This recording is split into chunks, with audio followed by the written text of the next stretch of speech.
Berita wilayah diteruskan dengan perkembangan dari Perak. Sudah bersedia di sana Muhammad Nasri Muhammad Nisyarah. Jadi silakan Nasri. Terima kasih rakan penyampai di Angkasa Puri. Setelah kejayaan edisi sebelumnya, program Perak Kembali Gemilang kembali lagi dengan menjadikan Lenggong sebagai lokasi pertama. Program bertujuan meningkatkan kefahaman masyarakat tempatan terhadap dasar dan hala tuju kerajaan negeri. Exco Komunikasi Multimedia dan NGO Negeri Perak, Hasnul Zulkarnain Abdul Munaim berkata, program berkenaan menggunakan pendekatan santai antara pemimpin dengan rakyat.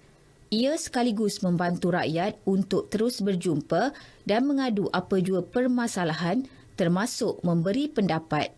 Saya rasa ini adalah salah satu platform untuk kita lebih mengenali ataupun mendekatkan dengan golongan sebegini, dan penerangan secara berterusan ini ianya lebih mendalam kerana dapat berinteraksi dengan dua hala, dan dalam masa sama kita dapatlah bersuai kenal dan bagi tahu kerajaan ini sebenarnya kerajaan yang betul-betul menjaga rakyat. Beliau berkata demikian kepada media sempena program tersebut di Lenggong. Antara aktiviti menarik yang disusun seperti kenduri rakyat, sukan rakyat dan persembahan kesenian dan kebudayaan pelbagai kaum. ACP Lee King Chuan secara rasmi dilantik sebagai Ketua Jabatan Siasatan Jenayah Narkotik JSJN Perak yang baru.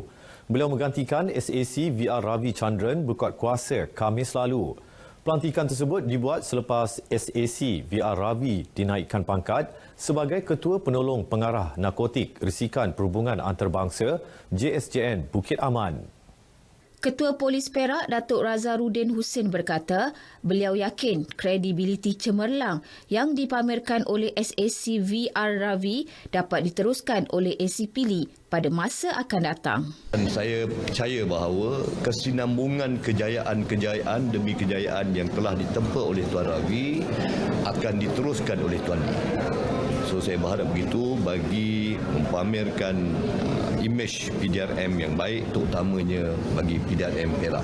Beliau berkata demikian selepas Majlis Pemakaian Pangkat Pegawai Kanan Polis dan Serah Terima Tugas Ketua Jabatan Siasatan Jenayah Narkotik JSJN Perak di Mes Pegawai Kanan PDRM Perak di Ipoh. 16 kawasan aktiviti air yang berisiko tinggi di negeri ini telah dikenal pasti dan sentiasa diberi perhatian Jabatan Bomba dan Penyelamat. Antara kawasan itu ialah Tasik Cermin Ipoh, Kapal Korek Tanjung Tualang, Tasik Banding di Grig dan air terjun Batu Berangkai di Kampar. Pengarah JBPM Perak, Azmi Osman berkata, sepanjang tahun lalu, pihaknya telah melakukan lebih 160 rondaan ke kawasan-kawasan tersebut bagi mengelakkan sebarang kejadian yang tidak diingini.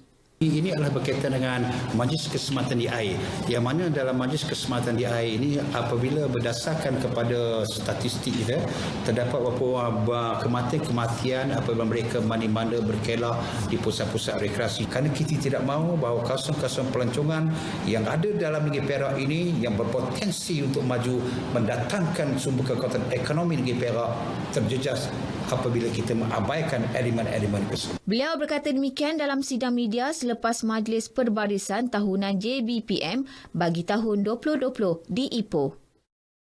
Laporan itu mengakhiri bahan berita dari Perak. Seterusnya, kita kembali ke Angkasa Puri. Salam hormat.